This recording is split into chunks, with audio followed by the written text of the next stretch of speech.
빌립보서 3장 12절 말씀부터 16절 말씀까지 제가 가진 성경은 신약성경 321쪽에 나와 있습니다.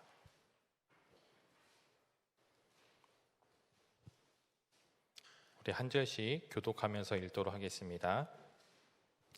내가 이미 얻었다 함도 아니요 온전히 이루었다 함도 아니라 오직 내가 그리스도 예수께 잡힌 바 된 그것을 잡으려고 달려가노라.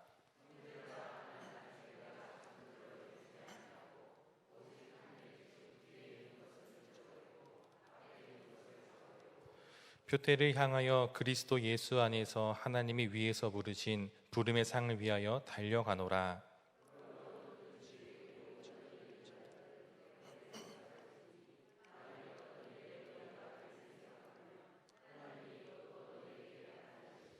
같이 읽겠습니다. 오직 우리가 어디까지 이르렀든지 그대로 행할 것이라. 아멘. 네, 한 주간 평안하셨습니까? 또 오늘 오후 예배 가운데 함께 우리가 예배 드릴 수 있어서 참 감사한 것 같습니다. 어느덧 7월도 또 끝나가고 있습니다. 굉장히 시간이 빨리 지나고 있는데요. 그래도 오늘 이 말씀을 통해서 다시 한번 우리가 무엇을 기억해야 되고 또 무엇을 붙잡고 나가야 되는지 함께 말씀을 통해서 살펴보면 좋을 것 같습니다. 한 가지 질문을 드리면서 오늘 말씀을 같이 나눴으면 좋겠습니다. 여러분들은 연초에 어떤 목표와 계획을 세우셨습니까? 벌써 이제 7월로 지나가고 벌써 한 해가 절반이 지나서 이제 연말 향해 달려가고 있는데 연초에 세우신 계획들과 목표 잘 기억하고 계십니까? 그리고 그것을 잘 이루어가고 있으십니까?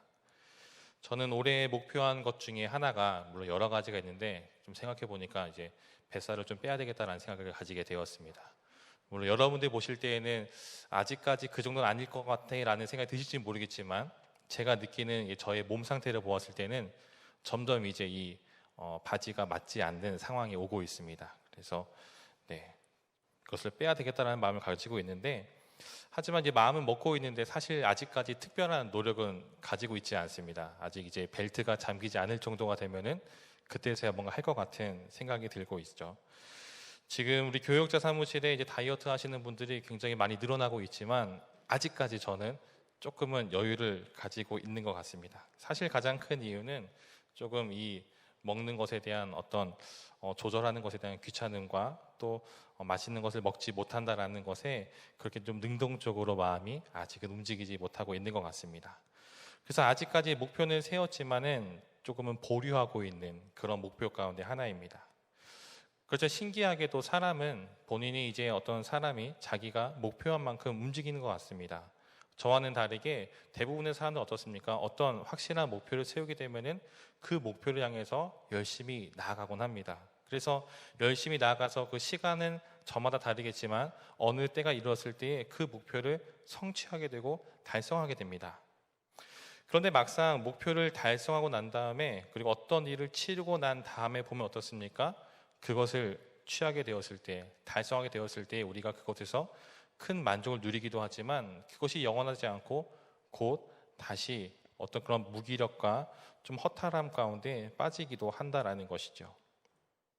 우리가 어떤 큰 행사를 치르고 난 다음에 어떤 몸에 몸살이 오거나 어떤 몸에 좀 이상이 오는 것도 바로 여기에 있는 것 같습니다. 즉 목표를 달성하고 나면은 우리의 그런 긴장이 풀어지기 때문이죠. 그렇기 때문에 우리는 목표를 잘 세워야 합니다. 우리가 지치지 않도록 그리고 탈진하지 않도록 긴장이 풀어지지 않도록 목표를 잘 세워야 하고 그것을 위해 나아가야 합니다. 그렇다면 우리 성도들의 목표는 과연 어디에 있을까요? 우리는 어디에 목표를 두고 무엇을 위해서 무엇을 향해서 나아가야 될까요? 어쩌면 누군가는 성도의 목표를 세례받는 것이라고 말할지도 모릅니다. 또 누군가는 제자 훈련을 받아서 뭔가 조금 훈련을 받아서 성장하는 것을 말하고 있을지도 모릅니다. 또 우리 열방교회를 이제 생각해 보게 되면은 DTS 훈련까지 모든 훈련 과정을 수료하는 것, 혹은 우리가 정말 한 해 동안에 혹은 신앙생활 하면서 몇 명의 사람들을 전도해서 교회에 데려오는 것, 이렇게 우리가 생각할지도 모릅니다. 물론 이러한 것들은 우리가 신앙생활 하면서 반드시 그리고 분명히 해야 되는 것임에는 분명하지만 그것 자체가 우리의 목표가 될 수 없다라는 것이죠. 성도의 목표는 눈에 보이는 어떤 그런 것에 있는 것이 아니라 우리 성도의 목표는 하나님의 나라, 바로 그곳에 있다라는 것을 우리는 기억해야 합니다. 오늘 본문에 비추어 생각해 보면은 우리의 꼬린 지점은 바로 우리 목적지, 목표는 바로 천국이라는 것을 우리는 이미 알고 있습니다. 그렇다면 왜 천국이 하나님께서 계시는 그 하나님의 나라가 바로 우리 성도의 이 꼬린 지점, 목표점이 되냐면 한번 우리 히브리서 11장 16절 말씀을 같이 한번 찾아서 읽어보도록 하겠습니다. 우리 11장 16절 말씀 같이 읽겠습니다. 시작. 그들이 이제는 더 나은 본향을 사모하니 곧 하늘에 있는 것이라. 이러므로 하나님이 그들의 하나님이라 일컬음 받으심을 부끄러워하지 아니하시고 그들을 위하여 한 성을 예비하셨느니라. 아멘. 히브리서 11장 우리가 정말 잘 아는 것처럼 믿음장이죠. 믿음의 선진들의 그런 기록들이 이렇게 나열되어 있는 그런 기록입니다. 히브리서의 저자는 성도들에게 분명히 말하고 있습니다. 믿음의 선진들을 보아라. 그들이 바라고 꿈꿔왔던 것이 어디인가? 그들의 본향이 어디인가? 바로 그곳에 하나님이 계신 바로 그 나라. 그곳이 바로 하나님께 예비하신 그 성. 그것이 우리의 본향이고 성도는 그곳을 향해 나가고 그것을 사모하며 정말 그것을 꿈꾸며 살아가야 된다라고 지금 말하고 있습니다. 요즘은 조금 덜하지만 여러분들 명절이 되면 어떻습니까? 제가 어릴 때만 해도 제 친구들 이제 지방에 멀리 이제 할아버지 할머니 사시는 그 가는 친구들 보면은 뭐 부산, 광주, 뭐 땅끝마을, 뭐 해남, 뭐 울산, 포항 이런 데 가는 친구들은 진짜 하루 꼬박 해가지고 차가 그렇게 막히는데도 그렇게 이제 부모님을 따라서 가는 모습을 보곤 했습니다. 저는 이제 그런 엄청난 시간에 그런 거리를 가본 적이 없기 때문에 그것이 살짝 그 차를 타고 가면서 어떤 생각이 드는지 조금은 궁금하기도 했습니다. 그렇게 장시간 힘들게 운전하면서 또 차를 타면서 기차를 타면서 매번 명절 때마다 가는 이유가 무엇일까요? 그것은 바로 고향을 그리워하는 그 마음이 있기 때문입니다. 그곳에 부모님이 있고 그곳에 할아버지 할머니가 계시기 때문에 그곳에 정말 어린 시절의 그 추억이 담겨 있기 때문에 그 긴 시간도 마다하고 정말 그 긴 힘든 그것도 마다한 채 그곳을 감수하더라도 고향에 가는 것이겠죠. 히브리서 기자는 성도들에게 우리의 영적인 본향이 있음을 말하고 있습니다. 우리 성도들이 가야 할, 품어야 할, 그리고 그리워할 고향이 있음을 말하고 있습니다. 창세기 47장 9절 말씀 보게 되면은 야곱과 그의 일가가 이제 이 가나안 땅에 임한 흉년을 피해서 애굽으로 가는 장면이 나옵니다. 그리고 이 애굽 땅에 가서 이 야곱이 바로를 만나서 이렇게 고백을 하는데요. 같이 한번 읽어보도록 하겠습니다. 시작. 야곱이 바로에게 아뢰되 내 나그네 길의 세월이 130년이니이다. 내 나이가 얼마 못 되니 우리 조상의 나그네 길의 연조에 미치지 못하나 험악한 세월을 보내었나이다 하고. 아멘. 야곱이 바로에게 자신을 소개할 때 어떻게 소개하냐면은 내 나그네 길의 세월이 130년이다 라고 지금 말하고 있습니다. 자신의 인생을, 자신의 나이를 소개할 때에, 그의 인생을 소개할 때에 내 나그네의 길이라고 말하고 있습니다. 이것은 그가 단지 살고 있었던 가나안 땅을 떠났기 때문에 전혀 다른 새로운 나라인 애굽에 왔기 때문에 내가 이제는 나그네가 되었습니다라고 말하는 것이 아니라 그의 인생의 전체를 보았을 때에 그가 그 나그네 삶을 살았다라는 그 정체성이 담겨 있다라는 것이죠. 그는 그가 돌아갈 곳이 어디인지를 분명히 알고 있었습니다. 그는 그의 아버지 이삭과 할아버지 아브라함이 간 그 본향을 이미 알고 있었고 그곳에 간다라는 것을 누구보다 잘 알고 있었습니다. 그렇기 때문에 그는 나그네의 길, 자신뿐만 아니라 그의 아버지와 또 그의 선조들 그 모두가 간 곳을 바로 걸어왔던 그 길을 나그네의 길이라고 지금 표현하고 있습니다. 이것이 바로 우리 그리스도인들의 정체성입니다. 우리가 가져야 할, 우리가 꿈꿔야 할, 그리고 우리가 가야 될 그곳, 우리 모든 성도들이 가져야 될 그 정체성이라는 것이죠. 우리는 태어난 곳이 모두 다 다릅니다. 또 사는 곳도 다 다릅니다. 하지만 성경에서 말하고 있는 우리의 본향, 우리가 꿈꾸며 그리워할 그곳은 동일합니다. 하나님 아버지가 계신 그곳, 그 나라를 바라보면서 그리워하면서 꿈꾸며 살아가는 것이 바로 성도의 삶입니다.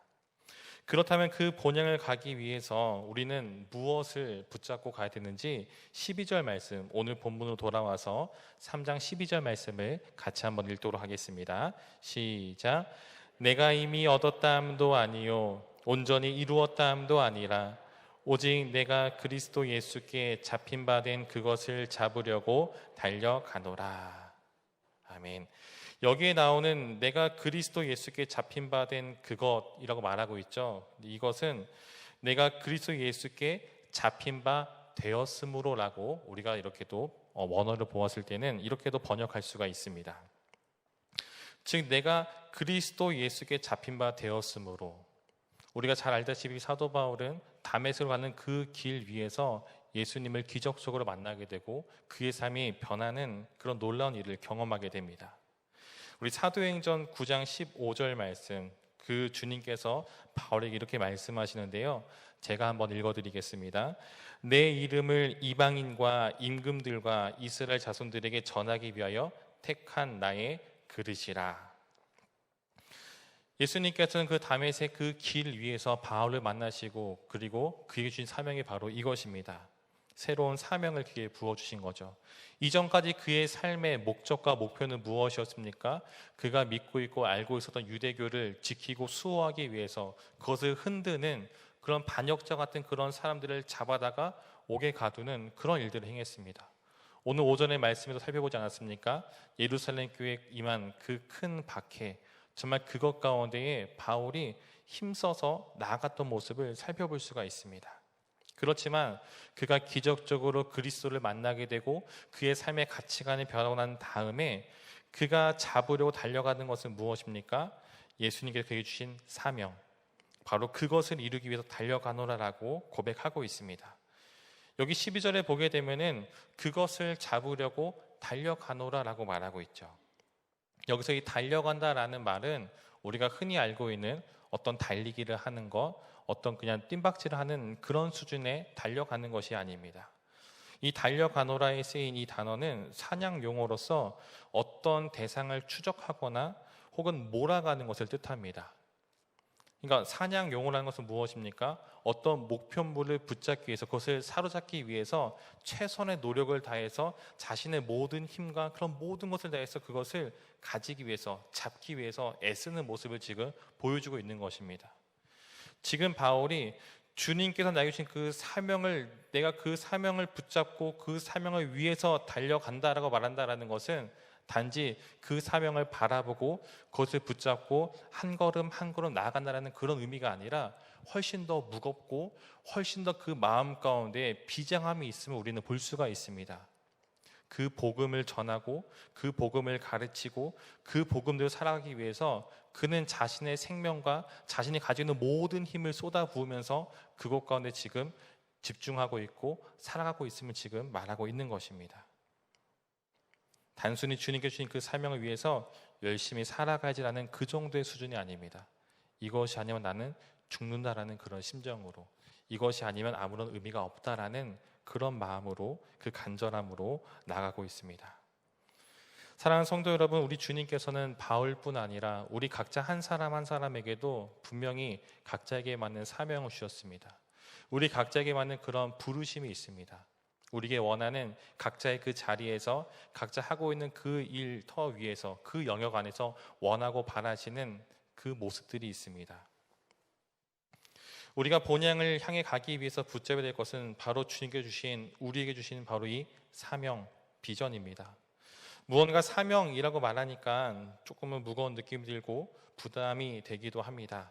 하지만 조금은 쉽게 이야기하자면 사명이란 우리가 이 땅을 살아가는 동안에 꼭 이루어야 할 목표입니다.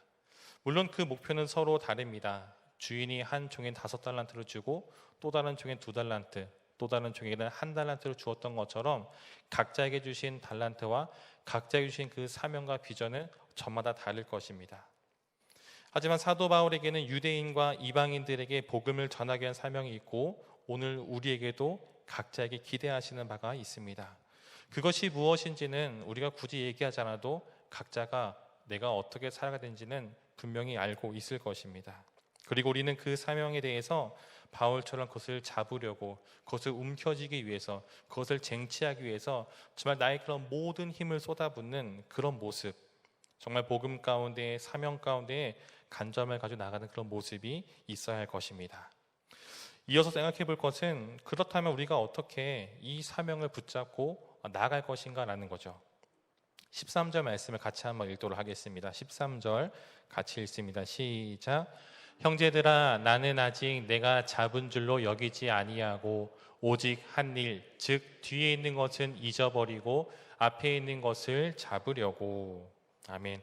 사도 바울은 이렇게 말하고 있습니다. 형제들이여, 나는 아직 내가 잡은 것으로 여기지 않습니다 라고 말하고 있죠.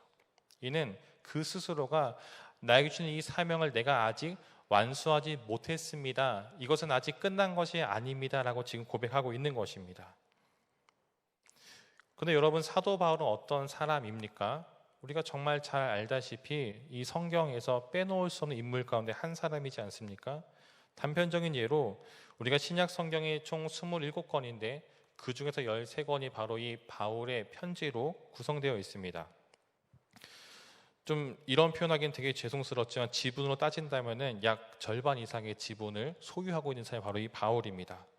물론 성경은 하나님의 영감으로 기록된 것이기 때문에 어떤 지분을 운운한다는 것이 굉장히 불경스러운 표현이지만, 그렇지만 한 사람의 편지가 오늘날까지 성경의 권위로 인정받고 오늘날까지 이어지고 있고, 우리가 그 편지를 읽었을 때 그 안에서 하나님을 발견할 수 있고 주님의 은혜를 받을 수 있다는 것은, 그가 그만큼 하나님의 인도하심에 따라서 성령의 충만한 삶을 살았고 그 마음으로 편지를 쓰고 권면하였음을 우리는 알 수가 있습니다.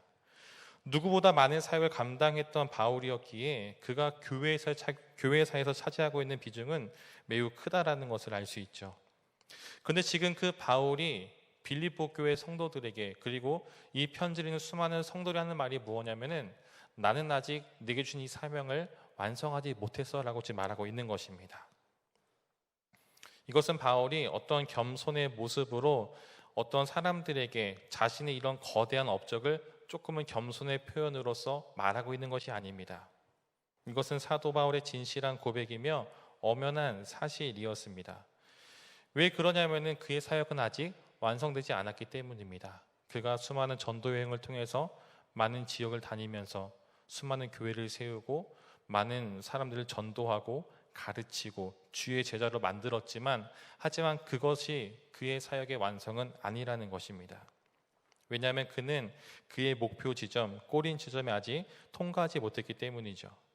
그의 꼬린 지점은, 또 그의 삶의 끝은 어떤 인생의 한 지점, 내가 몇 살 됐을 때에, 내가 어느 정도 교회를 개척했을 때에, 내가 몇 명의 사람에게 복음을 전했을 때에 완성되는 것이 아니라, 이 땅의 삶이 다 끝나고 난 이후에 주님께서 계신 그 날에 들어가는 그 순간이 바로 그의 삶의 끝이라는 것을 누구보다 잘 알고 있었기 때문에 오늘 이 고백을 하고 있는 것입니다. 그 다음에 바울이 이어지는 고백이 무엇입니까? 내가 지금까지 했었던 모든 것들은 잊어버리고, 내가 지금까지 세웠던 그런 교회들, 정말 내가 전도했던 수많은 사람들, 영향을 줬던 그런 모든 것들은 뒤로 한 채 아직 내가 하지 못한 앞에 있는 것을 바라보고 그것을 잡으려고 하고 있다라고 지금 말하고 있습니다. 다른 누군가 비교조차 할 수 없는 위대한 일을 행했던 이 사도의 고백은 거기에 머무르지 않고 만족하지 않고 아직 복음을 전하지 못한, 아직 복음을 들려지지 못한 그곳 가운데 계속해서 끊임없이 나가는 모습을 지금 보여주고 있습니다.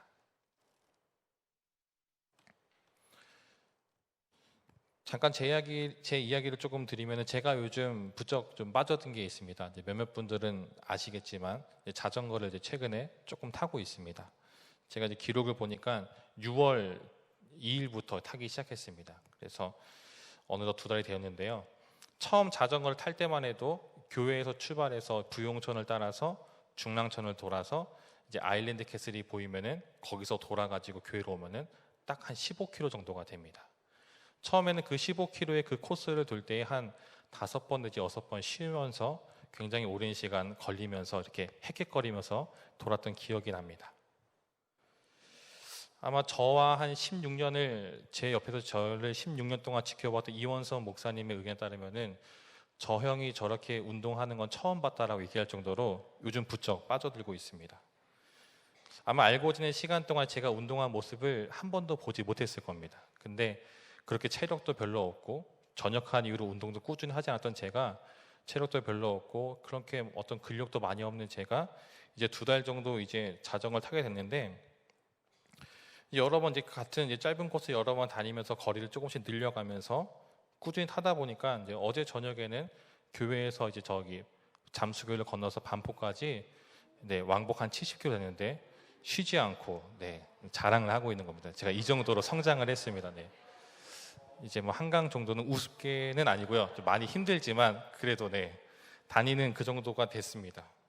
그러니까 처음에는 굉장히 헥헥거렸는데 이제 계속 아침마다 새벽에 마치고 우리 목사님들 또 전사님과 같이 이렇게 꾸준히 타다 보니까 어느샌가 이제 그 전에 코스는 이제 아무렇지 않게 돌 수 있고 점점 더 이제 멀리 갈 수 있을 정도로 제가 이제 늘어났던 것을 이제 보게 됩니다. 혹시 같이 타실 분이 계시다면은 이제 새벽에 마치시고 7시에 자전거 가지고 오시면은 같이 타면 좋을 것 같습니다. 근데 제가 이 자전거 이게 왜 꺼냈냐면은 이렇게 꾸준히 그러니까 자전거를 타든 운동을 하든 무언가를 꾸준히 하게 되면은 정말 조금씩 사람마다 정도의 차이는 있지만 조금씩 늘게 되어 있습니다. 그런데 운동을 예로 들었을 때에 하지만 이렇게 꾸준히 하던 것을 한 주, 2주, 또 3주, 한 달 이렇게 쉬다 보면은 오히려 그 전보다 더 떨어지는 그러니까 흔히 말하는 초기화가 이렇게 진행이 되는 것을 경험하게 됩니다.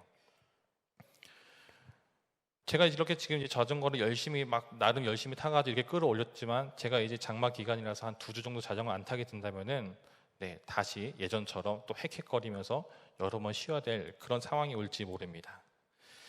우리가 하는 대부분의 일은 이 초기화가 일어나는 이 현상은 단순히 어떤 운동이나 어떤 자전거를 타는 것에만 국한되는 것은 아닙니다. 우리가 어떤 일을 하는 것에도 또 우리가 신앙생활에서도 이런 초기화 현상은 종종 일어난다라는 것이죠. 꾸준히 하지 않는다면은 혹은 어딘 순간에서 중단하게 된다면은 그저 거기서 잠시 일시정지로 멈춰 있는 것이 아니라 오히려 정말 퇴보하는 현상이 일어난다라는 것입니다. 사랑하는 성도 여러분, 오늘 이 사도 바울의 고백이 우리에게 던지는 메시지가 무엇입니까? 우리가 어떻게 또 우리는 어떻게 이 사명을 감당하면서 행하면서 나아가야 됩니까? 우리는 신앙생활을 하다 보면 스스로 한계를 설정할 때가 참 많이 있습니다. 그래 이 정도 봉사하면 충분하지. 또 너무 열심히 하면은 시기를 살 수가 있으니까 이 정도 수준에서 멈추는 게 좋겠어. 이 정도 훈련을 받았으면은 그래도 훈련 받으라고 전화 오진 않겠지. 이 정도 봉사활동 하고 있으면은 다른 거 또 시키진 않겠지라는 어떤 스스로의 이런 한계를 설정할 때 참 많이 있습니다. 물론 이 이야기는 여기 앉아 계시는 누군가를 지목해서 정말 하는 것이 아니라 바로 저의 이야기를 하고 있는 것입니다. 전도사를 하기 전에 청년부였을 때에 어느 날 그런 생각이 들었습니다. 중등부 때부터 이제 어른 성가대에 서게 됐는데 한 20살쯤 됐을 때쯤 둘러보니까 성가단에서 제가 이제 들어온 이제 죄송한 표현입니다. 이게 좀 짬밥이 이제 넘버 3쯤 됐습니다. 넘버 3가 됐는데 여전히 20살이니까 악보도 제가 다 옮기고 가운도 제가 다 걸고 막 잡담을 많이 한 겁니다. 이상하다. 내가 지금 이 넘버 3가 됐는데 왜 아직까지 이런 것을 해야 되는가라는 그런 건방진 생각을 그때 잠깐 하게 되었습니다. 사실 시간이 지나고 또 어느 정도의 자리에 오르게 되면은 사람이라는 존재는 조금은 변질되게 되어 있습니다. 직접적으로 행하지 않아도 그 마음권의 생각 가운데에 조금은 다른 생각이 들어가기 마련이라는 것이죠. 그런 면에서 가끔 이제 교회 안을 둘러보게 되면은 그럼에도 불구하고 어떤 연세가 있음에도 불구하고 어떤 직분을 가지고 있음에도 불구하고 여러 모양으로 보이지 않는 곳에서 정말 묵묵히 그 자리를 지켜나가시는 분들이 계십니다. 자신의 나이나 직분을 드러내고 내세우기보다는 늘 한결같이 그 자리를 지키면서 최선을 다해서 섬기시는 그런 분들이 있습니다. 그런 분들이 계시기 때문에 오늘 우리 교회가 주님의 반석 위에 굳건히 여전히 세워지고 있는 것 같습니다. 여러분, 이 말을 왜 하는 것일까요? 하나님께서 우리에게 주신 이 사명은 이 땅에서 끝나는 것이 아닙니다. 우리가 어느 정도 성과를 보이면 어느 정도 지점을 통과하게 되면 거기서 끝나는 것이 아닙니다. 우리의 사명은 우리의 나이가 어느 정도 되었을 때 정년퇴임하는 그런 정도가 아닙니다. 그 나라에 들어갈 때, 주님의 나라에 올라가게 되고 들어가는 그때가 되었을 때 바로 우리의 사명이 끝나는 날이라는 것이죠. 사랑하는 성도 여러분, 오늘 이 사도 바울의 모습을 기억하기 원합니다. 그 누구와도 비교조차 할 수 없는 놀라운 일을 행한 이 사도의 고백을 우리가 기억하길 원합니다. 그는 자신이 행한 그런 모든 것들은 뒤로하고 그것은 다 잊어버린 채 아직 정말 행하지 못한 그런 것들을 바라보면서 정말로 열심히 주를 향해 달려가는 모습을 지금 보여주고 있습니다. 여러분 14절 말씀 한번 보시겠습니까? 제가 한번 읽어드리겠습니다. 표대를 향하여 그리스도 예수 안에서 하나님이 위에서 부르신 부름의 상을 위하여 달려가노라. 무엇을 향해 가느냐? 굉장히 중요한 부분입니다.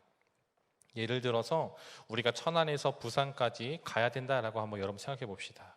그러면 이제 여러 가지 방법이 있겠죠. 차를 운전해 가거나 버스를 타거나 혹은 기차를 타거나 그런 방법을 통해서 부산으로 가야 할 것입니다. 근데 마음이 너무 급해가지고 내가 부산행 기차를 타야 되는데 오히려 서울 가는 기차를 타면 이러면 어떻습니까? 그 기차가 아무리 빠른 KTX라 할지라도 그것이 목적지가 부산이 아닌 서울을 향해 있다면은 그것은 굉장히 시간을 버리는 것이고 또 잘못된 일일 것입니다.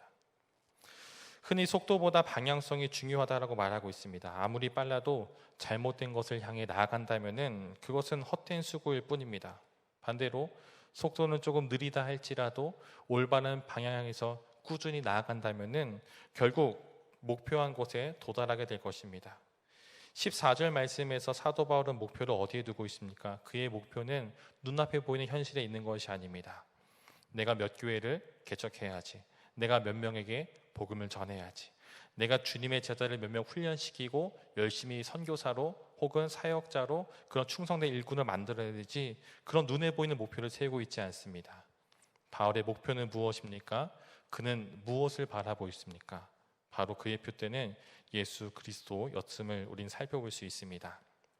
이 땅이 아닌 그리스도께서 계시는 그곳을 바라보기 때문에 그의 사명은 어느 한 지점에서 끝나지 않습니다.